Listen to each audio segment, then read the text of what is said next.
Everyone, welcome to the DCB biology. Myself Ashwini Jain Kaur और हम continue कर रहे हैं 10th स्टैंडर्ड बायोलॉजी के फर्स्ट चैप्टर को, that is heredity and evolution.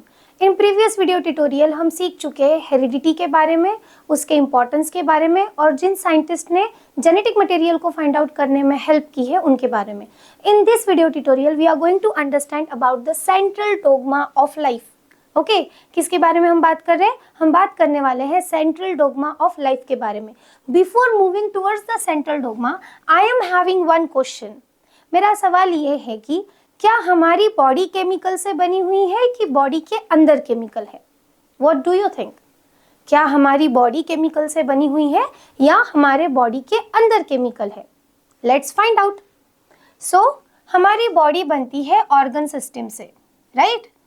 How many systems are there?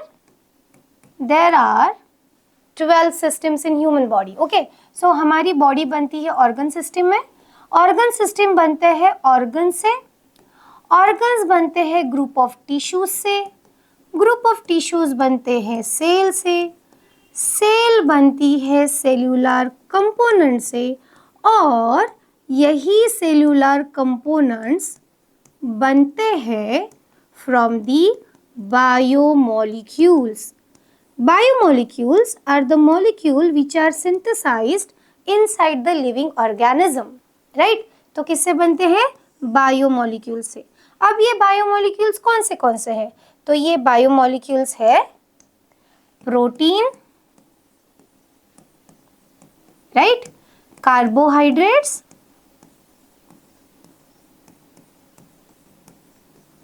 then fats and lipids and nucleic acid. कौन से हैं? Protein, carbohydrates, fats, lipids and nucleic acid, right? ये सारे बायोमोलिक्यूल है। Protein किससे बनता है? प्रोटीन बनेगा अमाइनो एसिड से, है ना? हम ये सीख चुके हैं कि protein are the long chain of amino acid. किससे बनते हैं? अमाइनो एसिड से। कार्बोहाइड्रेट बनेंगे मोनोसैकेराइड से। किससे बनेंगे? मोनोसैकेराइड से। लिपिड्स एंड फैट्स बनते हैं फैटी एसिड एंड ग्लिसरॉल से, राइट? एंड न्यूक्लिक एसिड बनते हैं न्यूक्लियोटाइड से। चाहे आरएनए हो या डीएनए, किससे बनेगा वो?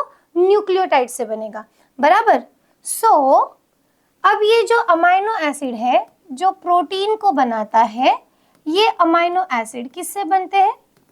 अमाइनो एसिड्स बनेंगे carbon, hydrogen, nitrogen, right, sulphur, oxygen, ऐसे एलिमेंट से। कार्बोहाइड्रेट्स जो मोनोसैकेराइड से बनते हैं, वो मोनोसैकेराइड्स किससे बनेंगे? वो मोनोसैकेराइड्स बनते हैं from the carbon, hydrogen and oxygen. जो फैट्स एंड लिपिड्स होते हैं, ठीक है, फैट्स एंड लिपिड्स होते हैं जो बनते हैं from fatty acids and glycerol. ये भी किससे बनेंगे? Carbon, hydrogen, oxygen and so many elements. रही बात न्यूक्लिक एसिड की, तो न्यूक्लिक एसिड के 3 कंपोनेंट होते हैं। एक होती है पेंटोज शुगर, मतलब वो है carbohydrate, again made up of carbon, hydrogen, oxygen. दूसरा होता है नाइट्रोजीनियस बेसिस, तो इसमें nitrogen, carbon, hydrogen, oxygen present रहेगा। एंड तीसरा होता है phosphorus itself, that is the phosphate group, जो फॉस्फेट से बना हुआ है। इसका मतलब हमारे बॉडी, हमारे सेल जिससे बनी हुई है, वो बायोमोलिक्यूल खुद किससे बने हुए हैं? एलिमेंट से। Element such as carbon, hydrogen, oxygen, sulphur, phosphorus, nitrogen, magnesium, manganese, iron, copper and so on, right? और सारी दुनिया के केमिकल भी इसी एलिमेंट से बने हुए हैं। इसका मतलब हमारी बॉडी केमिकल से बनी हुई है। एंड ऑफ कोर्स हमारे बॉडी के अंदर भी केमिकल है, क्योंकि there are several cavities, several glands जहाँ पे सिक्रीशन होता है और वो कैविटी में सिक्रीशन करते हैं। तो बॉडी के अंदर भी केमिकल है और बॉडी भी केमिकल से बनी हुई है। इस दुनिया में कोई भी ऐसा ऑब्जेक्ट नहीं है जो एलिमेंट से नहीं बना हो। प्लास्टिक से लेके सन तक, each and every organism, each and every matter, ये किससे बना हुआ है? एलिमेंट से बना हुआ है। इसका मतलब हमारी बॉडी किससे बनी हुई है? केमिकल से बनी हुई है। बट हम उसे केमिकल कहने की जगह कहते हैं बायोमोलिक्यूल्स। क्या कहेंगे हम उसे? बायोमोलिक्यूल्स। अब ये ध्यान में रखना, ये बहुत इंपॉर्टेंट हो जाता है हमें सेंट्रल डोग्मा समझने के लिए एंड न्यूट्रिशन को भी समझने के लिए, जो हमारे सेकंड चैप्टर में हमें सीखना है, that protein, carbohydrates, fats and lipids and nucleic acid, ये जो बायोमोलिक्यूल है, इनका जो इंग्रेडिएंट है, जो मेक है, वो हर ऑर्गेनिज्म में सेम रहेगा, इन एवरी ऑर्गेनिज्म। मतलब क्या है इसका? अगर आप किसी प्लांट का प्रोटीन ले लो, ठीक है, किसी प्लांट से आपने प्रोटीन लिया, तो वो प्रोटीन भी किससे बनेगा? सेट ऑफ अमाइनो एसिड से ही बनेगा। वो भी किससे बनना है? अमाइनो एसिड से ही बनना है। अगर आप किसी बैक्टीरिया से प्रोटीन आइसोलेट कर रहे हो, तो उसका भी प्रोटीन किससे बनना है? अमाइनो एसिड से ही बनना है। अगर आप फंगल प्रोटीन ले रहे हो, वो भी अमाइनो एसिड से ही बनेगा। वायरस के कैप्सोमर्स में से प्रोटीन ले रहे हो, वो भी अमाइनो एसिड से ही बनेगा। मतलब दुनिया में किसी भी सोर्स से आपको प्रोटीन मिल रहा है, तो वो प्रोटीन किससे बनने वाला है? अमाइनो एसिड से ही बनने वाला है। ठीक है, वैसे ही दुनिया में आप कहीं से भी कार्बोहाइड्रेट उठा के लो, वो किससे बनेगा? मोनोसैकेराइड से ही बनेगा। न्यूक्लिक एसिड न्यूक्लियोटाइड से ही बनेगा। Fats and lipids fatty acid से ही बनेगा।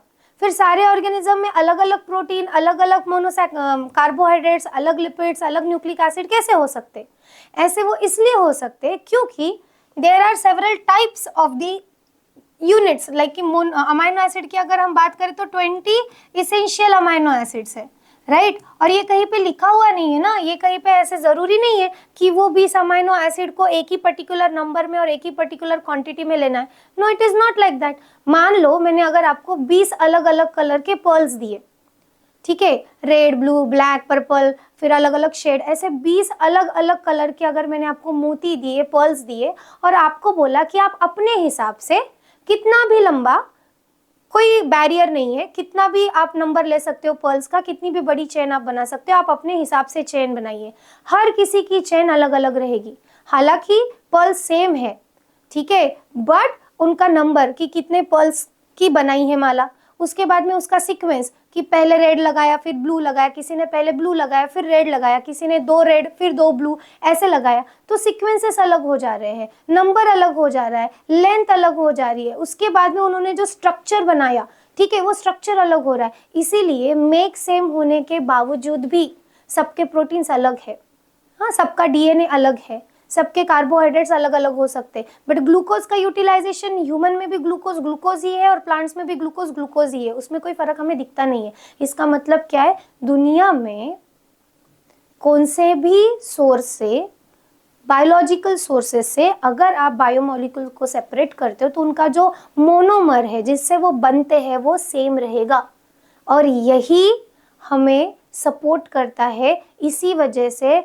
इकोसिस्टम सही से रन करती है, एक ऑर्गेनिज्म दूसरे ऑर्गेनिज्म पर फूड और न्यूट्रिशन के लिए डिपेंडेंट होता है, क्योंकि मेक सेम है, राइट। मतलब जैसे किसी ने अगर प्रोटीन कंज्यूम किया, मान लो किसी ने मिल्क पिया है और उसमें केसिन ऑफ मिल्क प्रेजेंट है, casein is the protein of the milk, but casein नाम का प्रोटीन हमारे बॉडी में काम नहीं करता।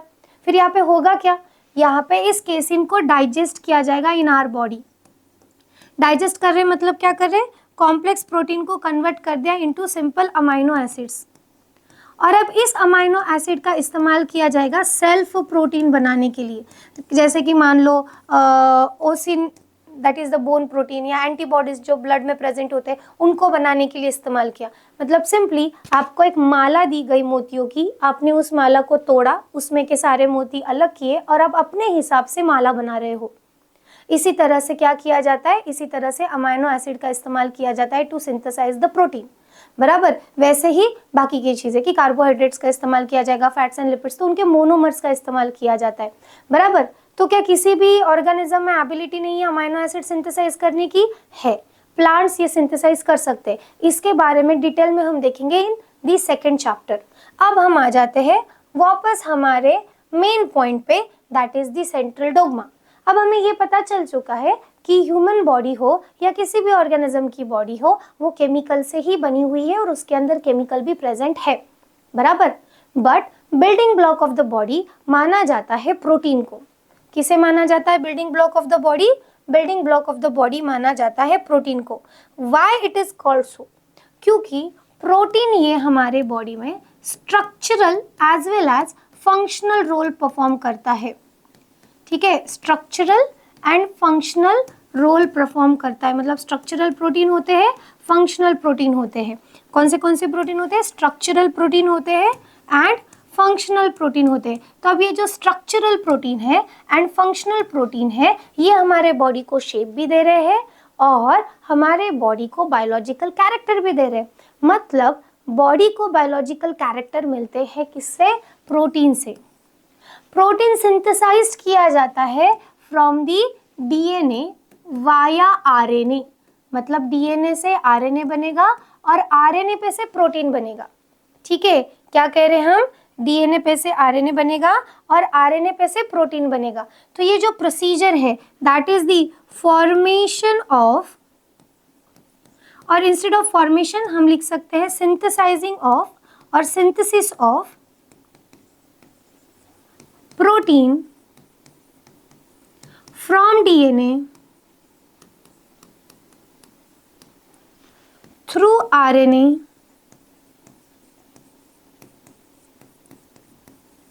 is called central dogma of life।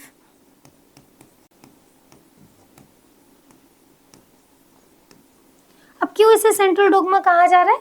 क्योंकि प्रोटीन हमारे लिए स्ट्रक्चरली फंक्शनली बहुत ज़्यादा इंपॉर्टेंट है। प्रोटीन ही हमें बायोलॉजिकल कैरेक्टर देने वाले हैं।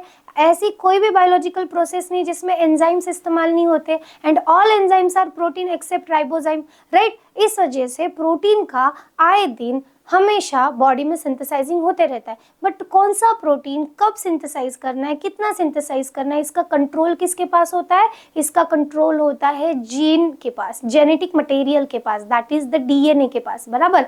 और डीएनए के पास ही क्या प्रेजेंट है? पूरी इंफॉर्मेशन प्रेजेंट है कि इस प्रोटीन को कैसे बनाना है, what will be the sequence of amino acid. तो वो इंफॉर्मेशन ट्रांसफर की जाती है in the form of RNA और फिर आरएनए पे से उसको ट्रांसलेट किया जाता है in the form of protein. तो ये जो प्रोसीजर होती है प्रोटीन सिंथेसिस की from the DNA through the RNA, इसे कहा जाता है सेंट्रल डोग्मा ऑफ लाइफ।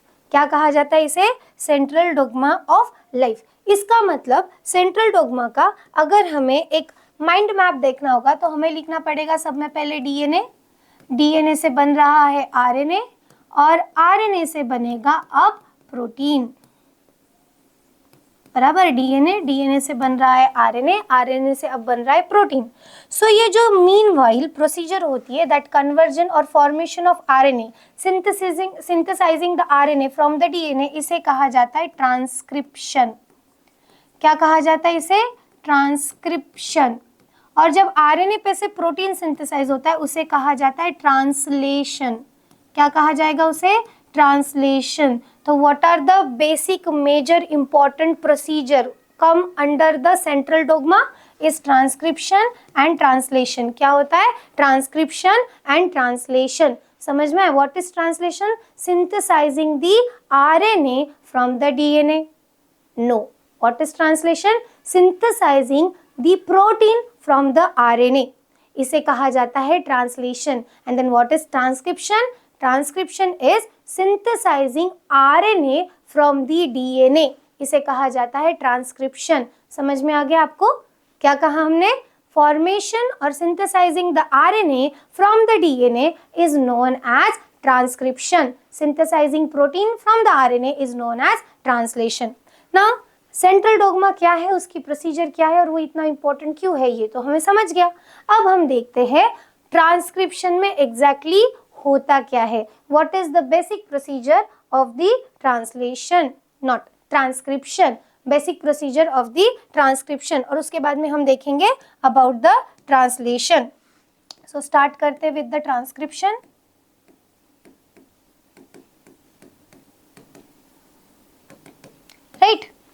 अच्छा, ट्रांसक्रिप्शन के लिए हमें कौन चाहिए? डीएनए, उसी के साथ साथ आरएनए पॉलीमरेज नाम का एंजाइम चाहिए। कौन सा एंजाइम? RNA polymerase. ये एंजाइम क्या है और क्या काम करता है वो हम देखेंगे। उसी के साथ साथ न्यूक्लियोटाइड चाहिए जो किसे बनाएंगे?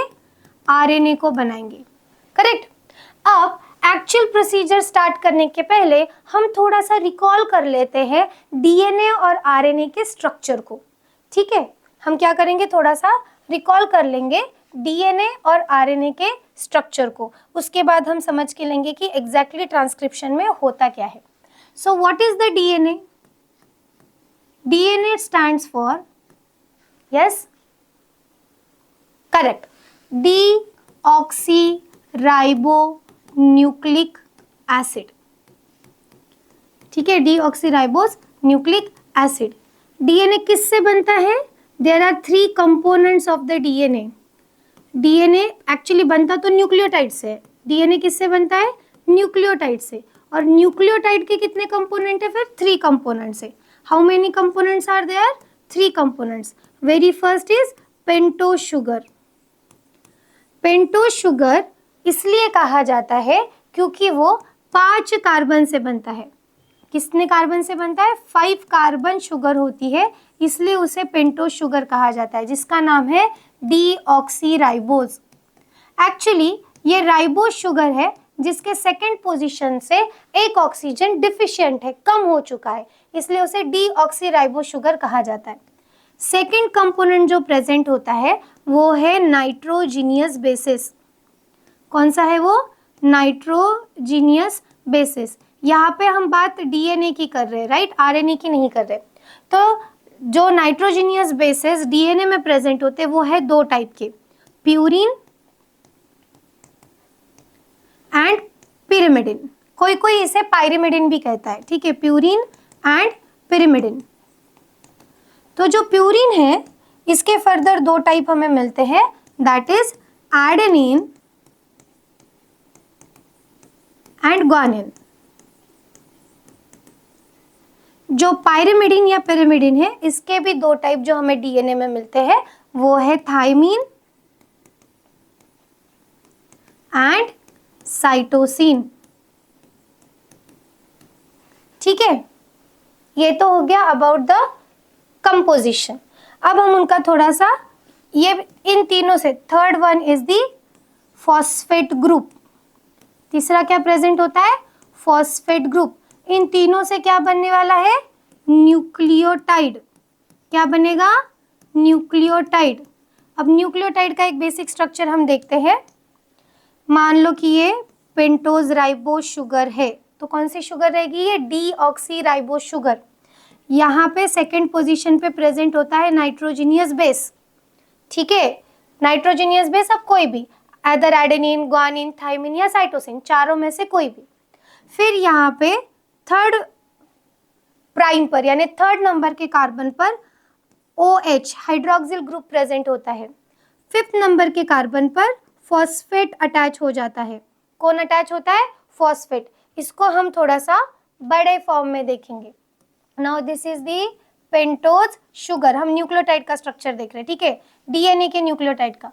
सेकेंड पोजीशन पर जो कार्बन है वहां पे नाइट्रोजीनियस बेस अटैच होते हैं। थर्ड जो कार्बन होता है वहां पे एक हाइड्रोक्सिल ग्रुप प्रेजेंट होता है। फिफ्थ कार्बन पर फॉस्फेट ग्रुप अटैच होता है। ये हो गया एक न्यूक्लियोटाइड। अब पहले न्यूक्लियोटाइड में मान लो यहाँ पे एडेनिन प्रेजेंट है, कोई भी प्रेजेंट हो सकता है, adenine, guanine, thymine, cytosine, anyone. अब हम ड्रॉ करेंगे second nucleotide right after this one. ठीक है, तो यहाँ पे ये हो गई पेंटोज शुगर। इसके सेकेंड पोजीशन पर, सेकेंड प्राइम पर प्रेजेंट है नाइट्रोजीनियस बेस, थर्ड पर प्रेजेंट है हाइड्रोक्सिल ग्रुप और फिफ्थ पर प्रेजेंट है फॉस्फेट। अब बात आती है बॉन्ड की कि किसमें कौन सा बॉन्ड प्रेजेंट है। सो जो हमारा नाइट्रोजीनियस बेस होता है वो शुगर को अटैच होता है वाया ग्लाइकोसिडिक बॉन्ड। कौन सा बॉन्ड प्रेजेंट रहेगा यहाँ पे? Glycosidic bond. सो शुगर, ठीक है, जो शुगर मॉलिक्यूल है वो नाइट्रोजीनियस बेसिस के साथ जो बॉन्ड फॉर्म करती है वो कौन सा बॉन्ड होता है? Glycosidic bond. याद रखिए, ये आपको फ्यूचर में objective type question, MCQs type question के लिए हेल्प कर सकता है। Glycosidic bond, understood.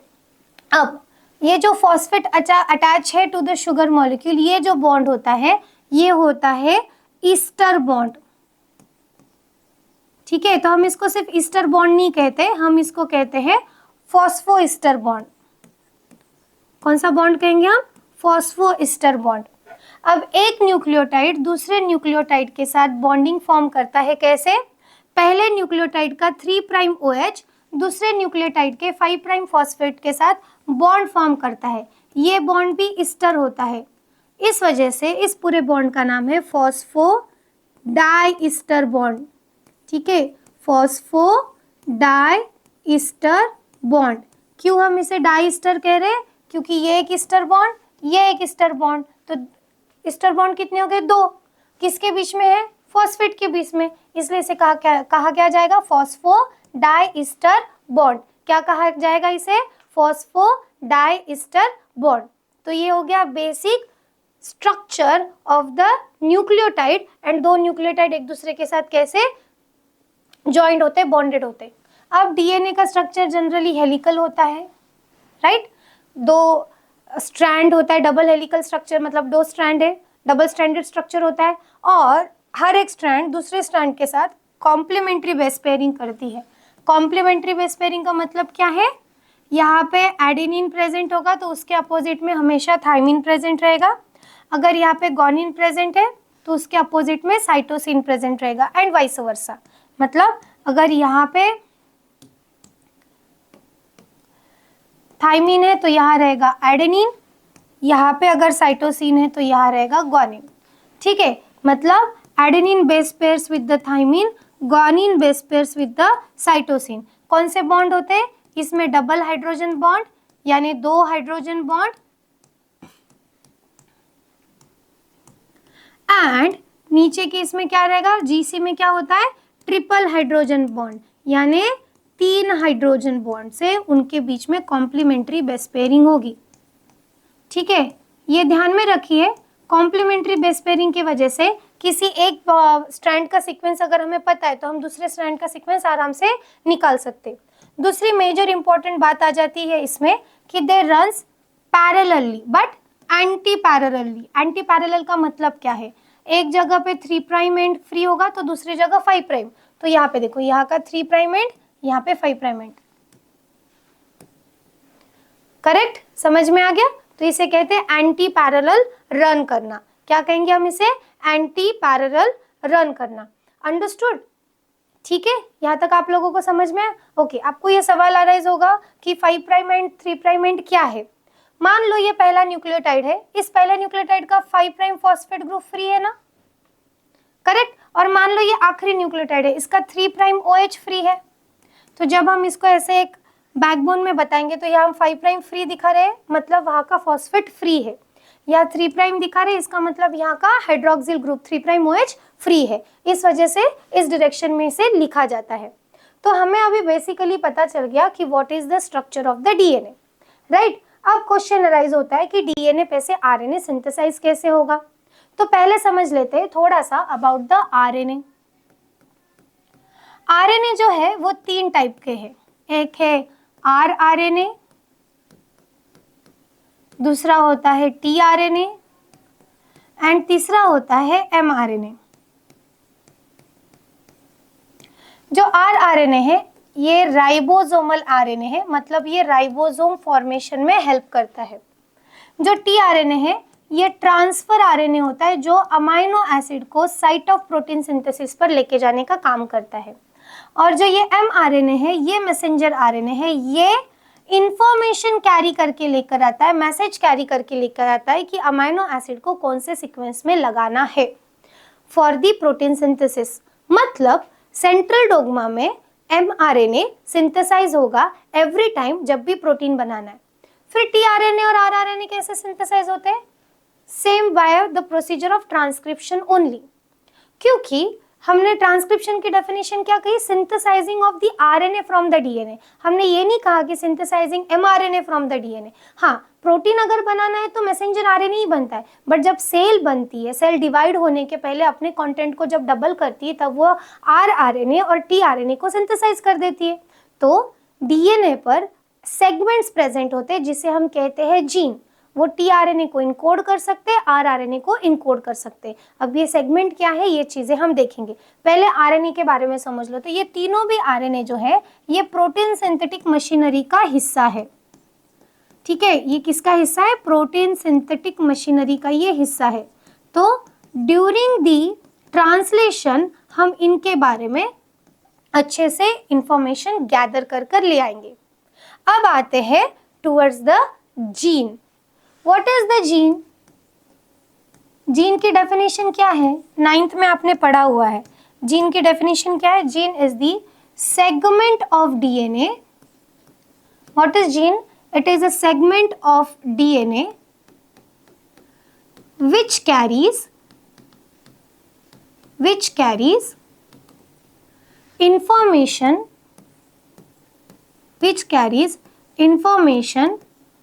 to synthesize particular protein.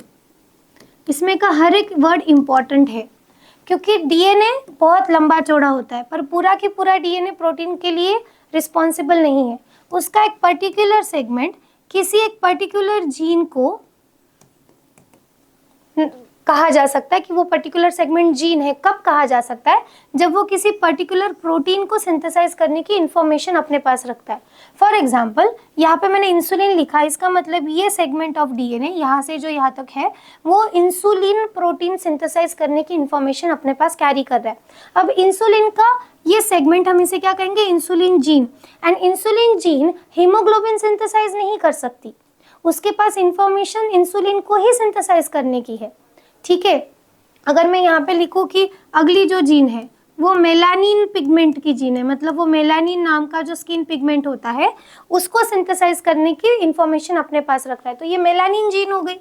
Melanin gene ओसिन of bone जो है उसे सिंथेसाइज करने की एबिलिटी नहीं रखता। ठीक है, ओसिन ऑफ बोन जो है उस प्रोटीन को सिंथेसाइज करने की इंफॉर्मेशन नहीं रखता। So every gene is carrying a particular information to synthesise a particular protein. ठीक है, इस वजह से यहाँ पे पर्टिकुलर प्रोटीन ये वर्ड लिखना या समझना बहुत ज्यादा इंपॉर्टेंट होता है। नाउ क्वेश्चन अराइजेस कि हम सेगमेंट ऑफ डीएनए कह रहे हैं, तो पूरा डीएनए सिर्फ जीन से भरा पड़ा है क्या? नहीं, जीन प्रेजेंट होता है। अब देखो यहाँ पे मैंने मान लो 3 सेगमेंट बना दिए डीएनए के, तो ऐसा हो सकता है कि ये एक एक्स जीन है, ये वाई जीन है, मतलब यहाँ से यहाँ तक ये एक एक्स जीन है जो एक्स प्रोटीन को सिंथेसाइज करने की इंफॉर्मेशन कैरी कर रही है। यहाँ से यहाँ तक ये वाई जीन है जो वाई प्रोटीन को सिंथेसाइज करने की इंफॉर्मेशन अपने पास रख रही है। What about the segment which is present in between this segment is non coding region. Okay, this segment is what? It is a non coding region, क्योंकि वो किसी भी प्रोटीन को सिंथेसाइज करने की इंफॉर्मेशन अपने पास नहीं रख रहा है। इसका मतलब ये वर्थलेस या यूजलेस है क्या? नहीं, ये हेल्प करता है इन जीन को प्रोटेक्ट करने का। नॉन कोडिंग रीजन क्या करेगा? ये प्रोटेक्ट करता है, ये एक स्पेस क्रिएट करता है। उसके बाद में उसके बहुत सारे रोल्स होते हैं जो हम इवोल्यूशन के दौरान भी देखेंगे। ठीक है, तो अभी हमें ये समझ में आया कि डीएनए क्या है, जीन क्या है। What is the gene? It is a segment of DNA which carries information to synthesise a particular protein. DNA क्या है? Deoxyribonucleic acid. ये जेनेटिक मटेरियल है और ये कहाँ प्रेजेंट होता है? Inside the nucleus in terms with the eukaryotic organism. और प्रोकैरियोटिक ऑर्गेनिज्म में कहाँ प्रेजेंट होता है? In the nucleoid. ठीक है, न्यूक्लियोइड में वो प्रेजेंट रहेगा। अंडरस्टैंड? अब हम देखेंगे कि एग्जैक्टली ट्रांसक्रिप्शन में होगा क्या। ट्रांसक्रिप्शन में पहले तो कोई एक सिग्नल जनरेट होगा और पता चलेगा कि भाई ये प्रोटीन सिंथेसाइज करना है। जैसे ही सिग्नल जनरेट होता है, ये जो डीएनए डबल स्ट्रैंडेड फॉर्म में प्रेजेंट है ये फॉर्म करेगा ऐसे बबल को, जिसे हम कहते हैं ट्रांसक्रिप्शन बबल। अब ये जो ट्रांसक्रिप्शन बबल फॉर्मेशन हुआ है ये मतलब जीन का सेगमेंट है। जीन जो है जो जीन है वही ऐसा ट्रांसक्रिप्शन बबल फॉर्मेशन करेगी। यहाँ पर अब 2 स्ट्रैंड है, 2 स्ट्रैंड में से सिर्फ एक स्ट्रैंड इंफॉर्मेशन देती है आरएनए को सिंथेसाइज होने के लिए। तो जो स्ट्रैंड इंफॉर्मेशन दे रही है उसे हम कहेंगे टेम्पलेट स्ट्रैंड। क्या कहेंगे हम उसे? Template strand. या फिर हम उसे नॉन कोडिंग स्ट्रैंड भी कह सकते हैं। क्या कह सकते हैं? Non coding strand. ठीक है। अब अगर ये नीचे की टेम्पलेट स्ट्रैंड है तो ऊपर की कौन सी हो गई? ऊपर की हो गई कॉम्प्लीमेंट्री स्ट्रैंड। कौन सी हो गई? Complementary strand. या उसे हम कह सकते हैं कोडिंग स्ट्रैंड। क्या कह सकते हैं? Coding strand. दोनों का भी मतलब क्या है ये हम देखेंगे। ठीक है। दूसरी इंपॉर्टेंट बात हमें ये समझ कर लेनी है कि जो ये डायरेक्शन होता है किसका? टेम्पलेट स्ट्रैंड का, वो हमेशा रहेगा 3 प्राइम टू 5 प्राइम, क्योंकि आरएनए सिंथेसाइज हो सकता है in the direction of 5 prime to 3 prime. क्योंकि बॉन्ड कैसे फॉर्म होने? 5 prime phosphate should be free, 3 prime OH will form bond with the 5 prime phosphate of second nucleotide. इसलिए हमेशा RNA कहाँ से कहाँ रन करेगा? 5 प्राइम टू 3 प्राइम। तो कॉम्प्लीमेंट्री बेस पेयरिंग रहेगी नीचे, तो क्या रहेगा वो? Antiparallel, that is 3 prime to 5 prime. Okay, ये 3 प्राइम टू 5 प्राइम है तो ये कैसा रहेगा? 5 प्राइम टू 3 प्राइम। ये हो गई पहली बात। दूसरी इंपॉर्टेंट बात, अब मान लो इस पे एक पर्टिकुलर सीक्वेंस प्रेजेंट है, लाइक ATGC-AT, क्योंकि ये डीएनए है तो इसमें थायमिन प्रेजेंट रहेगा। ATGC-ATGC-ATGC ऐसा सीक्वेंस है। तो यहाँ कॉम्प्लीमेंट्री क्या रहेगा फिर? TACG-TACG-TACG। ये एक रैंडम सीक्वेंस में ले रही हूँ, यही सीक्वेंस होता है, ऐसी बात नहीं है, एक रैंडम सीक्वेंस लिया जा रहा है। ATGC-ATGC एक रैंडम सीक्वेंस लिया जा रहा है।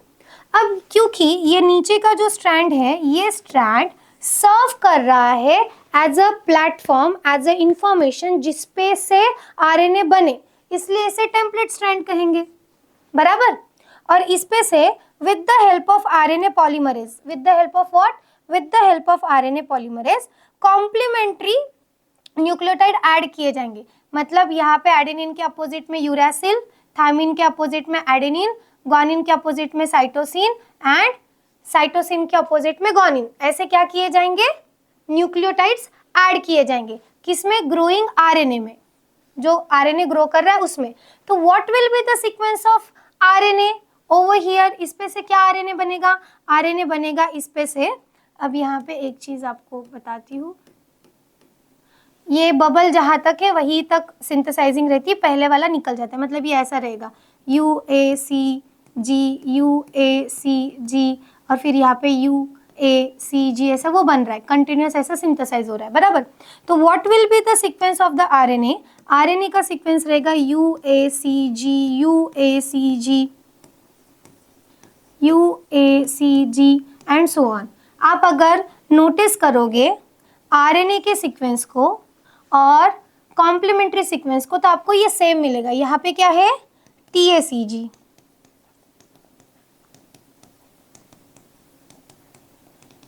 ठीक है। अब सिर्फ थायमिन के जगह पे यूरासिल है, बाकी का सीक्वेंस तो सेम है ना, तो ये कॉम्प्लीमेंट्री सीक्वेंस हो गया ना।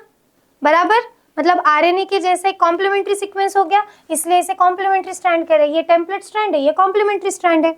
ये समझ में आ गया? ये टेम्पलेट स्ट्रैंड और उसके कॉम्प्लीमेंट्री सीक्वेंसेस यहाँ पे प्रेजेंट है, इसलिए इसे कॉम्प्लीमेंट्री स्ट्रैंड कहेंगे। बट इसका सीक्वेंस और आरएनए का सीक्वेंस मैच करता है। आरएनए का सीक्वेंस और डीएनए के कॉम्प्लीमेंट्री स्ट्रैंड का सीक्वेंस मैच करता है। ये सीक्वेंस क्या कर रहा है? ये आगे जाके कोड करने वाला है, प्रोटीन को बताने वाला है कि प्रोटीन में कैसे अमीनो एसिड्स ऐड करने हैं, कोड देने वाला है। और ये सीक्वेंस भी वैसा ही सेम है, इस वजह से इसे क्या कहा जाएगा? Coding strand. अब अगर ये कोडिंग स्ट्रैंड है तो ये कौन हो गया? Non coding strand. नाम समझ में आ गया आपको? ठीक है। अब हम फिर से प्रोसीजर देखेंगे कि एग्जैक्टली होता क्या है, ताकि आपको कंफ्यूजन ना हो। क्या होने वाला है? डीएनए पे ट्रांसक्रिप्शन बबल फॉर्मेशन होगा। वन ऑफ द स्ट्रैंड जिसे हम टेम्पलेट स्ट्रैंड कहेंगे, उस पे से क्या होने वाला है, उस पे से आरएनए सिंथेसाइज होगा with the help of RNA polymerase, with the help of what, RNA polymerase. RNA polymerase ये एंजाइम है जो न्यूक्लियोटाइड्स को ऐड करता है complementary to the template strand. ठीक है, अगर टेम्पलेट स्ट्रैंड पे एडेनिन है तो वो बराबर यूरासिल को ऐड करेगा, टेम्पलेट स्ट्रैंड पे थाइमिन है तो वो बराबर एडेनिन को ऐड करेगा। कौन, आरएनए पॉलीमरेज। ये सारी प्रोसीजर ट्रांसक्रिप्शन की कहाँ होती है, in case of eukaryotic organism in the nucleus. कहाँ होगा, न्यूक्लियस में होगा। सवाल अराइज होता है इसका ऐसा नाम क्यों रखा हुआ है, ट्रांसक्रिप्शन। तो आप लोगों को व्हाट्सएप आप इस्तेमाल करते ही होंगे, कोई भी न्यू चैट जब हम ओपन करते तो ऊपर एक मैसेज पॉपअप होता है जिसमें लिखा होता है messages in this chat are end to end encrypted. Encrypt करना मतलब क्या करना, आपने देखा होगा हड़प्पन सिविलाइजेशन में भी, मोहनजोदड़ो बोलो या प्रीवियस एस्कावेशन में जो हमें चीजें मिलती है तो उसमें हम देखते हैं कि अलग अलग लैंग्वेज है जिसे हम डिकोड कर रहे हैं, इनक्रिप्टेड है ना, रॉक पे इनक्रिप्टेड है या फिर बाक्स पे इनक्रिप्टेड है। तो इनक्रिप्ट करना मतलब क्या करना, कोई एक पर्टिकुलर सिंबल दे के रखना। जैसे मान लो कि this is the symbol of female, this is the symbol of male, बराबर। तो कहीं पे अगर ये लिखा हुआ है तो ये कोडिंग लैंग्वेज में है ना, कोड है ना, बराबर। तो ये इंक्रिप्शन जो किसके फॉर्म में है, डीएनए के न्यूक्लियोटाइड के फॉर्म में, उसे कन्वर्ट किया जा रहा है इन द आरएनए के न्यूक्लियोटाइड के फॉर्म में, in the form of codons. इस वजह से कहा जाता है transcription, transferring the code language. Okay, transcription, transferring the code language, इसलिए इसे क्या कहा जा रहा है, transcription. So what is the transcription? Synthesizing RNA from the DNA strand. जिस DNA strand पे से RNA सिंथेसाइज किया जाता है उसे कहा जाता है टेम्पलेट स्ट्रैंड या फिर नॉन कोडिंग स्ट्रैंड। और जो दूसरा स्ट्रैंड होता है डीएनए का, क्योंकि डीएनए डबल स्ट्रैंडेड है, तो उसे कहा जाएगा इधर कॉम्प्लीमेंट्री स्ट्रैंड या फिर कोडिंग स्ट्रैंड। इसे याद रखिए, ये ऑब्जेक्टिव क्वेश्चन में आते हैं, आंसर सही से करना। ठीक है, प्रोकैरियोट्स में ट्रांसक्रिप्शन की साइट साइटोप्लाज्म ही है क्योंकि उनके पास न्यूक्लियस प्रेजेंट नहीं होता। यूकैरियोट में ट्रांसक्रिप्शन की साइट है न्यूक्लियस। और क्योंकि हम यूकैरियोटिक ट्रांसक्रिप्शन सीख रहे हैं, आपको ये ध्यान रखना पड़ेगा, site of transcription is the nucleus. Why it is in the nucleus? Because DNA कहाँ प्रेजेंट है, न्यूक्लियस में, and it is not feasible to carry the DNA in the cytoplasm और फिर ट्रांसक्रिप्शन करो। बेटर वे है कि अंदर जाओ, आरएनए पॉलीमरेज को लेके, न्यूक्लियोटाइड्स को लेके अंदर जाओ और आरएनए सिंथेसाइज करो। अंदर मतलब कहाँ, in the nucleus. So site of transcription is nucleus for the eukaryotic organism. और फिर वो आरएनए सिंथेसाइज हो जाने के बाद में कहाँ आएगा, बाहर, in the cytoplasm for the further processes. ठीक है, अब यूकैरियोटिक ऑर्गेनिज्म में देयर आर सेवरल एंजाइम जो ट्रांसक्रिप्शन में हेल्प करते हैं। आरएनए पॉलीमरेज ये वन ऑफ द इसेंशियल है जिसके बगैर ट्रांसक्रिप्शन हो नहीं सकता। ट्रांसक्रिप्शन हो जाने के बाद एमआरएनए की प्रोसेसिंग की जाती है जिसे पोस्ट ट्रांसक्रिप्शनल प्रोसेस कहा जाता है या एडिटिंग कहा जाता है, जिसमें आरएनए को कैपिंग एंड टेलिंग लगाया जाता है। मतलब क्या किया जाता है, टैग किया जाता है कि ये सेल्फ आरएनए, ताकि सेल उसे कंसीडर करे कि ये हमारा ही आरएनए है। और फिर वो आरएनए साइटोप्लाज्म में आता है और नेक्स्ट प्रोसीजर करता है, दैट इज द ट्रांसलेशन। तो जब भी कोई प्रोटीन सिंथेसाइज होना है तो सब में पहले जीन क्या करेगी, ट्रांसक्राइब करेगी, कन्वर्ट करेगी, ट्रांसक्रिप्ट बनाएगी, जिसे हम कहते हैं एमआरएनए। जो न्यूली सिंथेसाइज्ड एमआरएनए, ये जो एमआरएनए, इसे हम क्या कहेंगे, ट्रांसक्रिप्ट। ठीक है, क्या कहेंगे हम इसे, ट्रांसक्रिप्ट। ये ट्रांसक्रिप्ट मतलब क्या, ये एमआरएनए है, मैसेंजर आरएनए। ये क्या करेगा, फिर सिंथेसाइज होने के बाद साइटोप्लाज्म में आएगा और फिर जो नेक्स्ट प्रोसीजर है ट्रांसलेशन की वो कैरी करेगा। ट्रांसक्रिप्शन आप लोगों को समझ में आया। फिर what is transcription, synthesising RNA from the DNA template strand. ठीक है, अब ये ध्यान में रखो, आरआरएनए और टीआरएनए के भी जीन्स होते हैं। ठीक है, आरआरएनए और टीआरएनए के भी जीन्स होते हैं। जब बॉडी को, सेल को आरआरएनए और टीआरएनए की जरूरत होती है तब वो जीन ट्रांसक्रिप्शन करेगी, बट उसका ट्रांसलेशन नहीं होता। मतलब सिर्फ ट्रांसक्रिप्शन होगा, टीआरएनए बन जाएंगे, आरआरएनए बन जाएंगे और वहीं पे प्रोसीजर खत्म, क्योंकि हमें फर्दर प्रोटीन नहीं चाहिए। वही आरएनए इस्तेमाल किए जाने वाले for the transferring amino acid and to make the ribosome. इस वजह से rRNA and tRNA are considered to be stable RNA mRNA जो होता है वो जीन स्पेसिफिक है, हर जीन का अपना अपना mRNA है, बराबर। मान लो किसी के बॉडी में इंसुलिन सिंथेसिस करना है, तो इंसुलिन की जीन एक्टिवेट हुई, उसने इंसुलिन का mRNA बना दिया। उस इंसुलिन के mRNA पे से मान लो 100 मॉलिक्यूल्स प्रोटीन बनने थे, तो 100 इंसुलिन के मॉलिक्यूल्स बन गए। अब उस जीन का, उस mRNA का क्या, कुछ भी नहीं, तो उस mRNA को डिग्रेडेट कर दिया जाता है। इस वजह से हम ऐसा कहते हैं कि mRNA आर अनस्टेबल। क्यों? क्योंकि उसका काम हो जाने के बाद उसको डिग्रेडेट किया जाएगा। बट tRNA और rRNA के साथ ऐसा नहीं होता। जब तक tRNA फंक्शनल है, अमाइनो एसिड को कैरी कर रहा है, तब तक उसे यूटिलाइज किया जाता है। Understood? So this is all about the DNA, RNA, central dogma and transcription. In this video tutorial, we have understood till the transcription. ठीक है, कुछ पॉइंट्स मैंने हाईलाइट किए हुए हैं, उसे अच्छे से समझ कर लो, ये बोर्ड के पर्सपेक्टिव से भी बहुत ज़्यादा इंपॉर्टेंट हो जाता है, राइट। जो नेक्स्ट वीडियो ट्यूटोरियल रहेगा उसमें हम सीखने वाले about the procedure of translation. So अगर आपको ये वीडियो पसंद आया है, नॉलेजेबल लगा है, तो लाइक कीजिए, अपने फ्रेंड्स के साथ शेयर कीजिए। अगर आप चैनल पर न्यू हो तो DCP बायोलॉजी को सब्सक्राइब कीजिए, नोटिफिकेशन बेल आइकन पे क्लिक कीजिए ताकि आप इस सीरीज से कनेक्टेड रहे। तब तक के लिए study well, be healthy, wealthy and peaceful. Bye bye, have a great time.